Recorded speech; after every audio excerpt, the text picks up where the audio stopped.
Hello friends, welcome to my channel Unnati की वाणी यानी कि कथा मंथन 2.0. So friends, at this channel we are going to discuss about architecture and its related videos. So friends, the most important thing that an architect needs to deal with while designing any kind of structure is that he needs to study the climate. Now coming on to the climate of a particular zone needs to study various kinds of details, that is like what kind of temperature, the average rainfall, humidity, all that things that persist in the weather is the useful information that an architect must know and read before designing. So friends, while discussing this, what we need to understand is what is site climate and what are the related information with it. And before going into that point, firstly मैं आप लोग को inform कर देना चाहती हूँ that you can have various kinds of videos related to architecture as well as your information by clicking on this I button you can reach those videos because that contains various kinds of playlist. And before that also I will going the thing is that कि कथा मंथन में जाकर के आप join button पे click करके private tuitions और लेक्चर्स ले सकते हैं.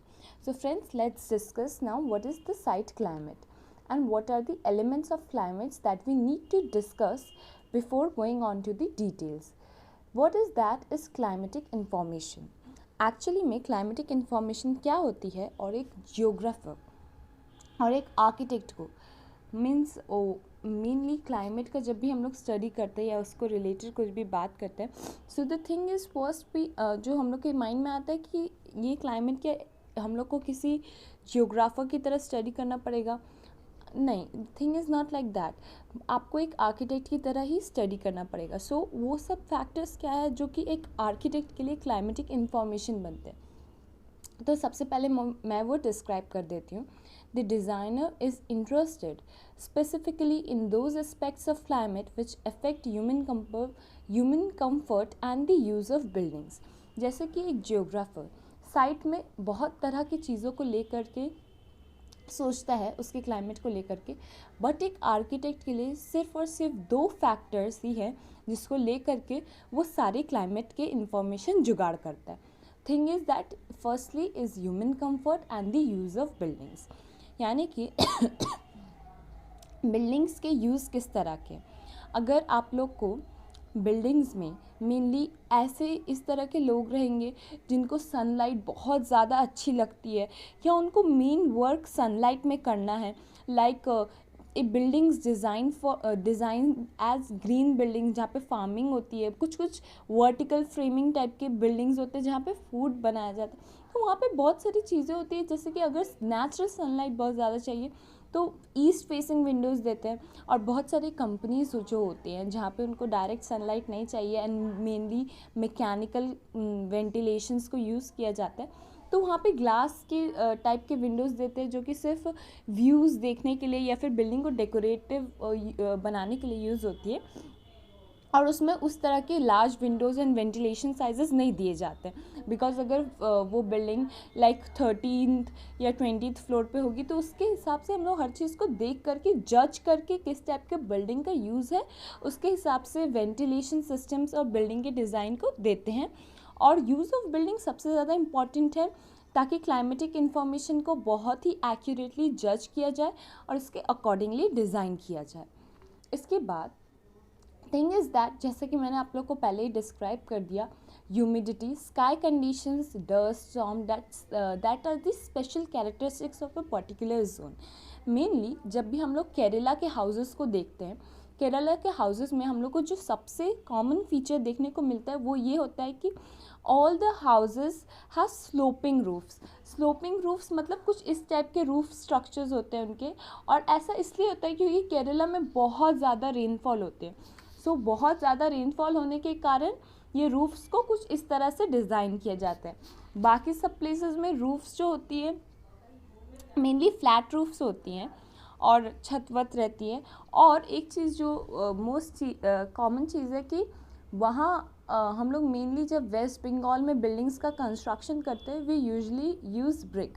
और ब्रिक और टेराकोटा मतलब आर्किटेक्चरल एलिमेंट्स जो कि मतलब बिल्डिंग मटेरियल्स है वेस्ट बंगाल के, ये बहुत पहले टाइम से मीन्स इस्लामिक आर्किटेक्चर में भी मेनली इस्लामिक आर्किटेक्चर मार्बल से इस्लामिक आर्किटेक्चर के अकॉर्डिंगली वो लोग मेनली मार्बल यूज़ करते थे एज अ बिल्डिंग मटेरियल और red sandstone, but West Bengal में we usually use bricks, and even in Islamic architecture we have seen the use of bricks, जैसे कि इकलाकी टोम जो कि वेस्ट बंगाल में है और एक इस्लामिक आर्किटेक्चर का पीस है, but still it is not made of red sandstone और either of the marbles, it is made of brick और इसमें टेराकोटा फिगराइंस का हम लोग को डेकोरेशन देखने को मिलता है। सो द थिंग इज़ कि कोई भी जगह पे अगर आपका बिल्डिंग है और वहाँ पे अवेलेबल मटेरियल क्या है, वो अवेलेबल मटेरियल और उस जगह के क्लाइमेटिक फैक्टर्स जो हैं वो बहुत ही ज़्यादा इफ़ेक्ट करते हैं उस बिल्डिंग के डिज़ाइन को। और उसमें जैसा कि हम लोग जानते हैं कि वेस्ट बंगाल में भी बहुत ज़्यादा बारिश होती है, most of the year rain रहता है, तो वहाँ पे भी जो इकलाकी टोम्ब है वो मेनली इस्लामिक आर्किटेक्चर का पीस है, बट स्टिल उसमें बहुत सारे ऐसे एलिमेंट्स और फीचर्स हैं जिसमें उसको रेन से प्रोटेक्ट करने के लिए बहुत सारे फीचर्स दिए गए थे, जिसमें क्योंकि उसमें 3 या 4 श्राइन्स रखे हुए थे। सो फ्रेंड्स, कहीं पे भी अगर आप बिल्डिंग का कंस्ट्रक्शन कर रहे हो तो वहाँ के क्लाइमेटिक फैक्टर्स, अवेलेबल मटेरियल्स और वहाँ के special characteristics of that particular zone, or rather I should say the microclimate of that place is really an important factor that affects the design of the building in that particular place. इसके बाद जो है temperature measurement, temperature mainly degree Celsius में major किया जाता है और degree Celsius के अकॉर्डिंगली हम लोग क्लाइमेट को एक एवरेज वैल्यू लेते हैं, यानी कि टोटल ईयर का एवरेज वैल्यू।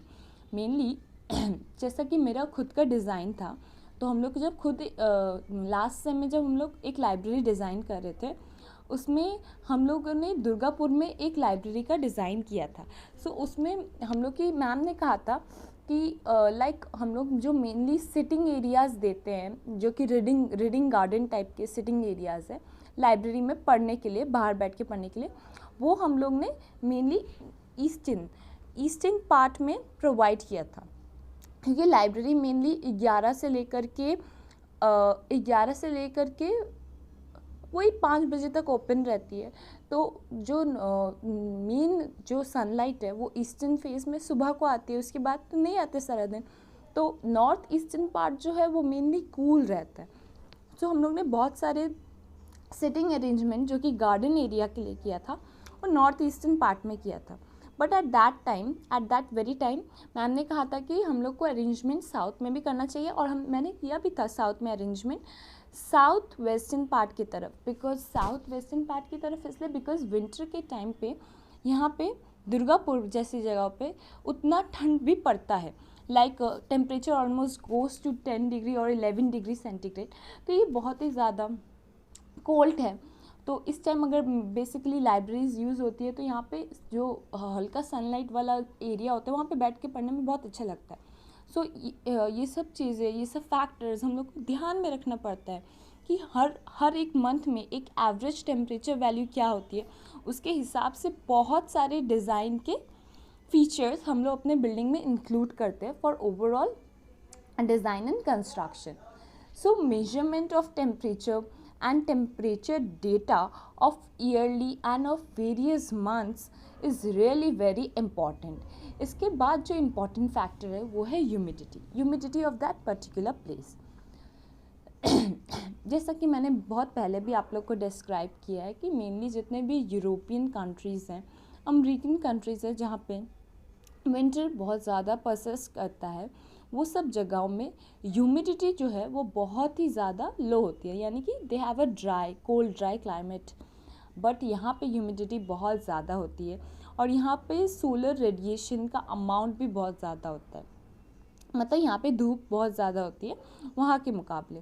और वहाँ पे जो सबसे इम्पॉर्टेंट फैक्टर है, जो है सबसे इम्पॉर्टेंट चीज़ मैं डिस्क्राइब कर देना चाहती हूँ, वहाँ पे बेसिकली हम लोग ग्लास को यूज़ कर सकते हैं बिल्डिंग मटेरियल, और वहाँ पे बहुत बड़े बड़े सरफेसेस जो है हम लोग ग्लास के बनाते हैं which act as an insulator. Insulators की तरह क्यों एक्ट करते हैं? क्योंकि वो एक बहुत ही अच्छा इंसुलेटर है ग्लास। और ग्लास क्या करता है कि अंदर की हीट को बाहर नहीं जाने देता, और बाहर के कोल्ड वेदर के कोल्ड टेम्परेचर को अंदर नहीं रहने देता। बट यहाँ पे क्या होता है, बेसिकली हम लोग को एक कूल क्लाइमेट चाहिए, और यहाँ पे कूल क्लाइमेट पाने के लिए हम लोग बहुत सारे बिल्डिंग में रैम्ड अर्थ का भी यूज़ करते हैं। रैम्ड अर्थ बेसिकली एक ऐसा इंसुलेटर है जो कि आपके बिल्डिंग के अंदर के एनवायरनमेंट को बहुत ही प्लीजेंट और कूल रख सकता है, क्योंकि उसका वो मेनली बहुत थिक मटेरियल है, और मेनली अर्थ के कंपोज जैसे सॉइल मड उन सब से बना हुआ है। और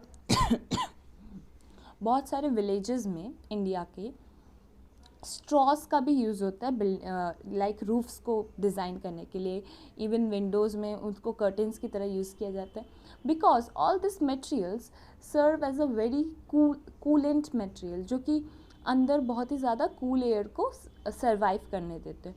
सो इसलिए बिल्डिंग्स का design, construction materials, overall construction factors, सब चीज़ें जगह के हिसाब से और क्लाइमेट के हिसाब से डिफ़र करती हैं, and that's why humidity as an very important factor.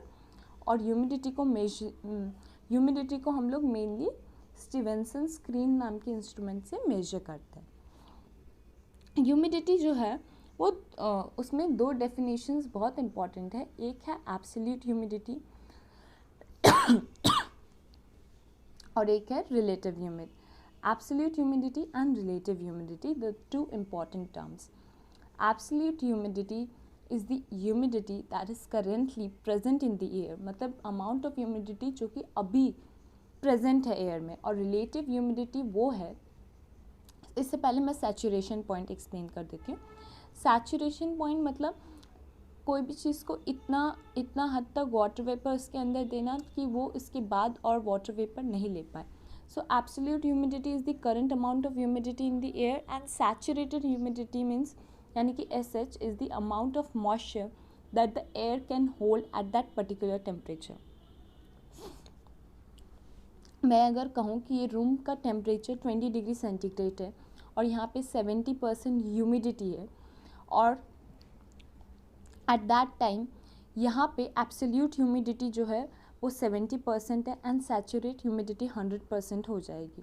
तो relative humidity is actually a percentage, that is relative humidity is AH/SH into 100%, यानी कि relative humidity is the ratio of absolute humidity, और rather I should say a percentage of absolute humidity by saturated humidity.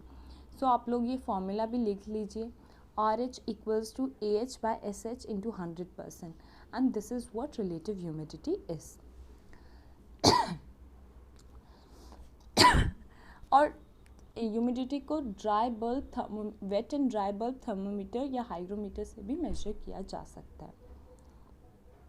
Now coming on to the vapor pressure. Vapor pressure is actually an indication of atmospheric humidity. Usually vapour pressure को हम लोग इसलिए as a factor count करते हैं because vapour pressure हम लोग को amount of humidity in the air के डेटा को बहुत ही प्रिस्क्राइब्ड अमाउंट में बताता है। सो वेपर प्रेशर और एटमॉस्फेरिक प्रेशर का क्या रिलेशन है? Actually atmospheric pressure is the sum of partial pressure of dry air and partial vapour pressure.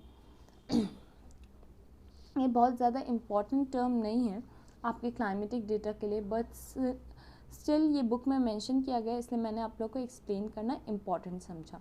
आप लोग इसका भी फॉर्मूला लिख सकते हैं, वेपर प्रेशर इक्वल्स टू और atmospheric pressure equals to pressure of dry air plus partial vapour pressure. So friends, इसके बाद जो मेन इम्पॉर्टेंट फैक्टर्स है लाइक ह्यूमिडिटी डेटा, जो कि 30 मंथ्स का एक एवरेज वैल्यू लेके कैलकुलेट किया जाता है, यानी कि ह्यूमिडिटी जो है वो एज अ डेटा कलेक्ट की जाती है एक आर्किटेक्ट 3 इयर्स की ह्यूमिडिटी को एक अमाउंट में सोचता है, उसके बाद ही कोई बिल्डिंग का डिज़ाइन को वो लोग आगे की तरफ बढ़ाता है। इसके बाद और भी इम्पॉर्टेंट फैक्टर्स है like precipitation, driving rain, sky condition and special characteristics, solar radiation data and wind data, जो कि मैं इसके नेक्स्ट वीडियो में आपको एक्सप्लेन करूँगी। And this is really important factors that affect the climate of that particular zone. इन सब के डेफिनेशंस के और एक्सप्लेनेशंस, डिस्क्रिप्शंस के बाद हम लोग और भी तरह के साइट क्लाइमेट को स्टडी करेंगे कि किस तरह से साइट क्लाइमेट्स का स्टडी और बिल्डिंग डिज़ाइंस में ventilation system, size of controls, ये सब होता है। That is later topics. So friends, उसके पहले आप लोग को जितना मैंने पढ़ाया है प्लीज़ आप उसको एक बार पढ़ते रहिएगा, रिवाइज करते रहिएगा। These are really important for your architecture exams and of course your designs. Thank you friends, thank you for watching my channel Katha Manthan 2.0. Please do subscribe, share and like.